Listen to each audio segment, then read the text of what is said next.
They laughed when my brother called me a failure, but he didn't know I'd just pulled the plug on everything they depended on. And what happened next, none of us saw coming. I was 34 when my brother toasted me as the family's most expensive mistake in front of 60 people, and my own mother laughed. My name's Caleb. Born and raised in a small town outside of Pittsburgh, I always knew I didn't quite fit the mold of the Haskins family. My older brother Drew, captain of the football team, homecoming king, the kind of guy who smiled at your grandma and made her blush. Meanwhile, I was the one wiring routers in the basement, launching tiny side businesses from my laptop, and teaching myself code while other kids were shotgunning beers in cornfields. Our parents weren't cruel, but they made it clear in 100 small ways. Drew was the pride, and I was the project. When he crashed Dad's car at 17, they blamed the road conditions. When I forgot to bring a jacket to church, suddenly I was irresponsible and disappointing. By 27, I'd built and sold 2 modest startups. Quiet successes, nothing flashy, but enough to buy a house in a good zip code, stack some savings, and start a 3rd company from the ground up. Meanwhile, Drew bounced from gig to gig, solar panels, insurance sales, a self-help podcast that somehow made me lose brain cells just listening to the trailer. Every time it flopped, Mom and Dad welcomed him back like he'd returned from war. I never asked for help, just sent Christmas checks, bought birthday dinners, even covered part of Dad's hip replacement when insurance hit a wall. This is what family does, I told myself. But last month, at my mom's 63rd birthday dinner, everything changed. Dad hosted it at a swanky bistro downtown Cincinnati. I offered to pay. He refused. My gift to her, he said. Sure. Until the next day, when I got a confirmation call from the venue, with my card on file. I didn't cancel. I should have. But I didn't want to make a scene, not on Mom's day. That night, I showed up in a charcoal suit, brought a carefully wrapped box. Inside, a silver bracelet with each of our initials, handmade by a local artisan. I tried, again, to belong. Drew was already holding court, arm around his girlfriend, Lexi, who was wearing a dress I distinctly remembered buying her last December. Then came the toast. Dad spoke first, about Mom's love, about legacy, all the things you're supposed to say. Then Drew stood, wine glass raised. That same smirk he wore when he accidentally flooded my science fair volcano in 8th grade. To family, he said, to loyalty, to love, and to remembering what actually matters. Real connection, not just credit card points and stocks. A pause. Well, except for Caleb, he chuckled. Our very own human ATM. Failure with a net worth. Laughter. From aunts, uncles, even Mom, who shook her head and smiled like it was just good fun. But I didn't smile. I stood, raised my glass. To the failure, I said, who just stopped paying for everything you own. Silence. Dad blinked. Mom's grin faltered. I kept going. Every account. Closed. Every subscription, shared bill, favor, gone. This dinner? Check's on you now. I gestured toward the door, where the restaurant manager stood nervously with a tablet in hand. I watched as realization crashed over them like waves. For years, I said, voice calm, I've covered your debt, your disasters, your dreams. Not out of guilt, out of hope. But that, I motioned to the table. That joke told me everything. And I left. What happened after that? Well, that's where it starts getting interesting. I didn't go straight home after that dinner. Instead, I walked the streets of downtown Cincinnati for over an hour, past the closed cafes, flickering streetlights, and that odd feeling you get when you've just set something on fire and walked away without watching it burn. At first, it was rage. Not explosive, but the kind that simmers. Then came the guilt. That sneaky little voice asking, what if they're right? What if you were just the wallet? But by the time I got home, that guilt had boiled into clarity. I wasn't cruel. I was just done.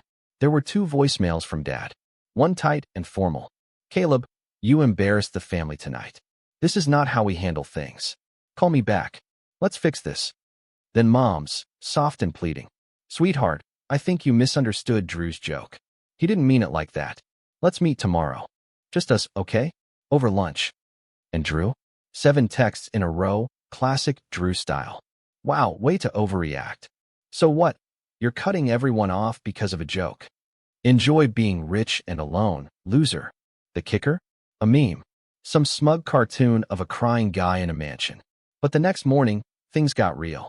I woke up to messages from the utilities company.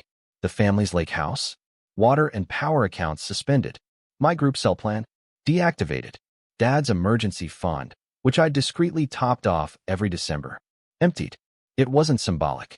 It was logistical, a collapse in slow motion. I started pulling up account records. I didn't want to tally it all, but something told me it was time. I opened a blank spreadsheet, titled it Since 2016, and began logging each charge, each favor, each check. By noon, I was shaking. $24,000. Business loans to Drew. $8,500. Credit cards paid off for mom and dad. $3,200. Lexi's car insurance, temporary coverage, that became permanent. $6,000. Dental work for mom. She cried, said she'd pay me back. Never did. $19,000. Anniversary trip for my parents. You work too much, they said. This way we can make memories for you. Memories. Paid for by someone not invited to share them. I attached the file to an email. No message. Just the subject line. In case you forgot. Drew replied first. Wow. Petty much? Want a gold star? A statue? I didn't answer. But the next afternoon, there was a knock at my door. It was Mom. Hair pulled back. Long wool coat. Holding a box from the bakery near our childhood home. She didn't say hi. Just, may I come in? I should have said no. Instead, I stepped aside. She sat on my couch like it was still hers, placing the box on the coffee table like a peace offering. It's beautiful here, she said, voice too light. You've done well. I stayed standing, arms crossed. Then she tried to spin it. Your brother, he's struggling. He always has. You've never needed us. No, I said quietly. I just needed to not be mocked in front of a room of strangers. Her hands trembled slightly. We didn't mean it. But you did, I replied. You just didn't expect me to leave. She didn't cry. Not then. Just looked around one more time, stood up, and left, pastry still in hand. I thought that was it. But 3 days later, I came home to a thick envelope shoved under my door. No return address. Just my name. Inside, a note in Dad's handwriting. Caleb, I know I've made mistakes, but you need to see something before you go any further. Please. Dad. Tucked behind the note were documents, bank statements, printed emails, even a home equity document. As I flipped through, my chest tightened. Over the last 2 years, Mom and Dad had opened a line of credit on their home, a house they'd owned outright for over a decade. The money? Funneled to Drew. Thousands. Quietly, steadily. Sometimes 2 transfers a month. Other times, lump sums, $9, $200 here, $3,500 there. Then an email. From Drew to Dad, dated the day after the birthday dinner. If Caleb won't help anymore, we need to sell. You said the market's strong. We can't wait. He made his choice. That was the moment I realized. They weren't just draining me. They were sinking with him. And after everything, after the toast, after the betrayal, they were still choosing Drew. But buried deep in the email chain, Dad had written something I'll never forget. We didn't tell Caleb because he's done enough. And he'd never say no. That's the problem. It was the closest thing to acknowledgement I'd ever received. And it wasn't even said to me. That night, I sat alone in my house, envelope in my lap, and made a decision. This wasn't about vengeance anymore. It was about ending the cycle, for good. The next morning, I did something I'd never done before. I called a lawyer. Not because I wanted to sue my family. God, no. But I needed protection, for them as much as for myself. I explained everything. The funneling of money, the house, the lies. We discussed setting up a trust, purchasing the house outright under legal safeguards, locking away anything Drew could manipulate. And then I asked the one question I'd never voiced before. How do you protect people who refuse to protect themselves? The lawyer didn't flinch. You don't, he said. You protect the assets. The people either catch up or they don't. That sentence stayed with me all day. I started gathering every document, every email, every screenshot. And for the first time in years, I allowed myself to feel the full weight of what I'd carried. But that night, as I was brushing my teeth, I saw something that stopped me cold. A notification on my phone. Drew Weston is at your door. I froze. I hadn't heard the bell. I hadn't even heard the knock. But there he was, on my security cam, standing in the July heat, shoulders tense, hands stuffed into the pockets of his faux leather jacket. I didn't answer right away, just watched him on the monitor. His face wasn't smug. Not tonight. He looked like a man who'd realized the rope he'd been swinging from had snapped halfway through. When I opened the door, he didn't speak right away. Then, "Caleb, we need to talk." I stepped aside, wordless. He entered like a stray dog expecting to be kicked. We sat across from each other at my kitchen island, the same one I'd built myself the year I bought this house. I didn't offer water. He didn't ask. He looked around like he'd never seen it before. Clean lines, concrete counters, wood beams from a salvage yard. Every inch of it earned. Then he said it. "You really cut it all off." I nodded. "I told you I would. You don't think that's a bit extreme?" My laugh was hollow. "No. You don't think choking our parents' finances dry over 5 years is extreme?" His knee bounced. "Okay, I get it. I messed up. The toast, the jokes. I didn't mean it to blow everything up." "It wasn't the toast," I said quietly. "It was everything before. And everything after." He didn't argue. He just looked lost. "Dad's going to lose the house," he said eventually. "I know." He blinked. "You know?" I reached into the drawer beside me and pulled out the manila envelope Dad had left. I tossed it on the counter in front of him. "Got this after your little sell the house email." Drew's face drained of color. "You went through it?" "No. I read it. There's a difference." I didn't go digging. Dad handed it to me. He flipped through the pages like they were written in another language. This wasn't supposed to, this was never the plan. I tilted my head. What was the plan, Drew? Ride their home equity into the ground. Then what? Move in with me? He rubbed his face. "It wasn't supposed to get this bad. It got this bad because you let it. And they let you." A long silence. Then he asked it, the question I knew was coming. "So what now?" I looked him in the eye. "I'm saving the house." His eyebrows shot up. "Wait, you're what?" "I've already made an offer. Through the lawyer. Market rate. I'll put it into a protected trust with conditions. They'll live there rent-free. All debt cleared. But it's not theirs anymore." His face twisted. "You're taking it. I'm saving it. There's a difference." "And me? You're not part of the deal." That landed like a punch. His jaw clenched. "You're cutting me out." "No. You cut yourself out.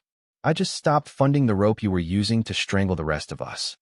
He stared at me like he wanted to hit something, then said, "You think you're better than me now?" I stood slowly. "No, Drew. I've always been better than you. You just refuse to see it." He left without another word. But the quiet didn't last. Because that night, I had a dream I hadn't had in years. It was winter. I was 11. Drew had dared me to sled down our steepest hill. I'd broken my wrist halfway down, slammed into a frozen bush. I remember lying there, dazed, wind knocked out of me. He never came down after me. When I finally limped home hours later, my face blue from cold and my arm hanging wrong. He told our parents I just wanted to do it solo. They believed him. Mom made me soup. Dad called me brave. And Drew, he got a second helping of dessert. I never told anyone the truth. Until now. That memory hit me like a gut punch. Because it wasn't just a hill. It was a preview. The people who watched you bleed and clapped when someone else handed you a towel. A week later, everything was signed. The house was officially mine. Well, technically the trust's. My lawyer dotted every I, crossed every T, and built in every clause to keep Drew out. Mom and Dad signed the papers with watery eyes and silent nods, their hands trembling like the ink itself might burn. They didn't crack jokes, didn't ask questions, just signed. I didn't linger. I didn't want apologies, especially not ones that came with strings. I left the same way I'd always entered, quietly, respectfully, pretending I wasn't bleeding inside. But Drew?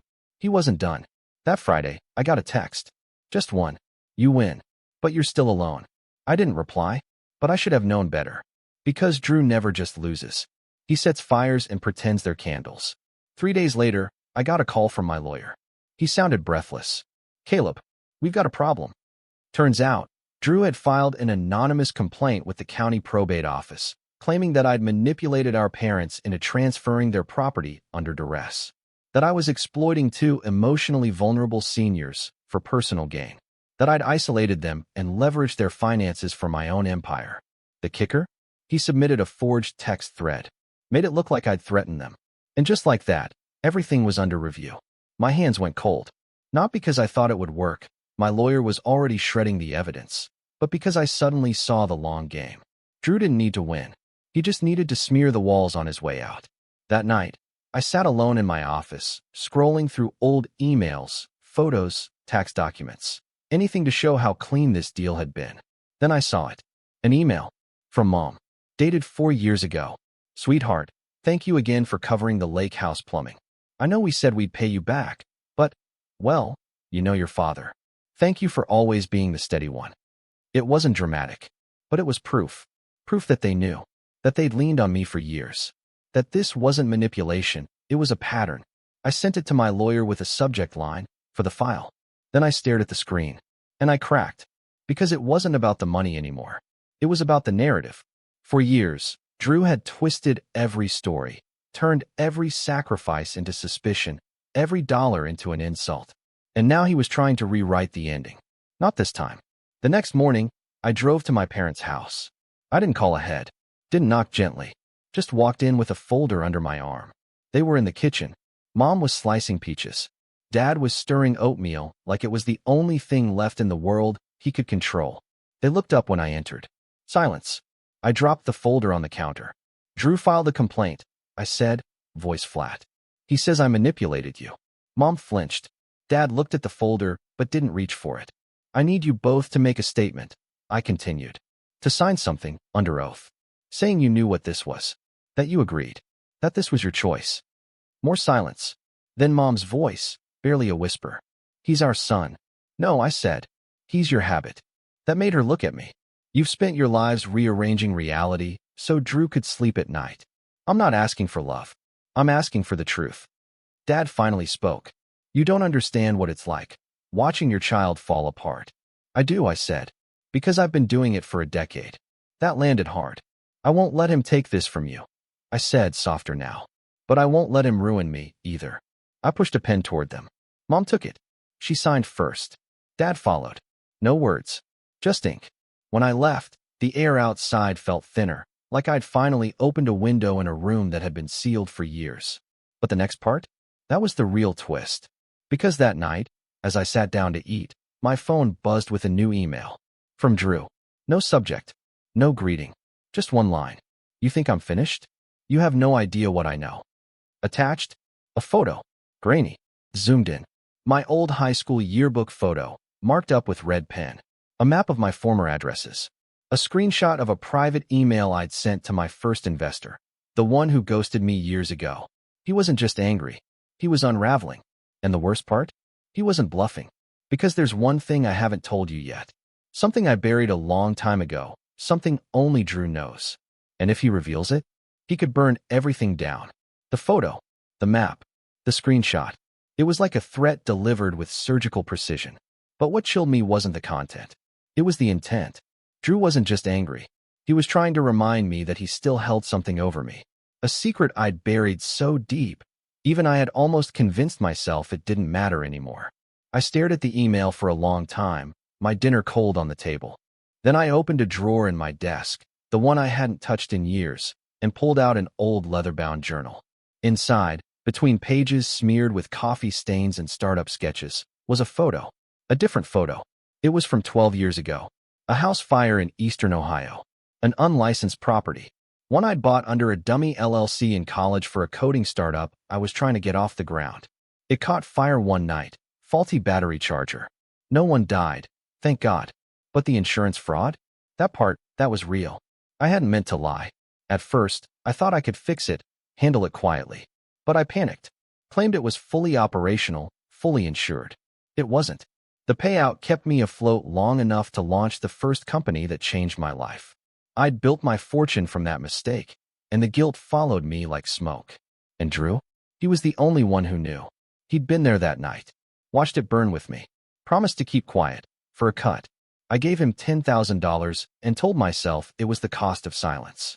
But the debt had grown teeth. He'd never let it go. I knew what the email meant. If Drew went public, even half true, the fallout wouldn't just be reputational. It could be legal. But I also knew something else. He'd never expected me to admit it. So I called my lawyer. I want to go public, I said. Voluntarily. He paused. Caleb, are you sure? This could cost you. It already has.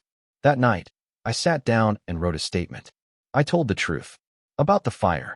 The fraud. The money. I left Drew's name out of it. I took full responsibility.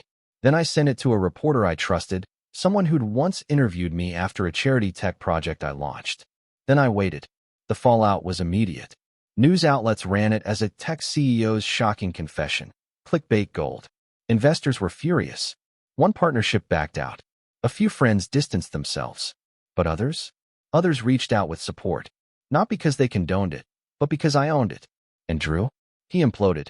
He posted a half-drunk Instagram video ranting about how I'd twisted everything and played victim. Then he threatened to sue me for defamation. It fizzled within days. No one bought it. He looked like exactly what he was. A man who couldn't destroy someone else without blowing himself up, too. Then came the message. A single email from my father. You did the right thing. I'm sorry it took this much to show us who you really were. I didn't reply. Not right away. Instead, I took a drive out to the lake house, still in the family trust, still safe, and stood on the deck overlooking the water. It was quiet. Too quiet. But in that stillness, I realized something. This wasn't just the end of a chapter. It was the death of an illusion. For so long, I thought if I gave enough, proved enough, hid enough, I'd earn their respect.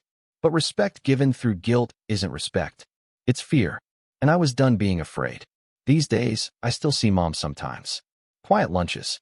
No expectations. She's softer now. Less performative. Maybe losing the fantasy forced her to look at what was real.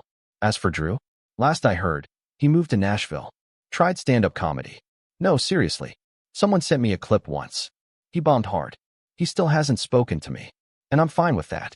Because in the end, this story wasn't about him. It was about freedom. The kind you earn by cutting the last thread of someone else's control. I no longer pay for their silence. And that silence? It's never been louder.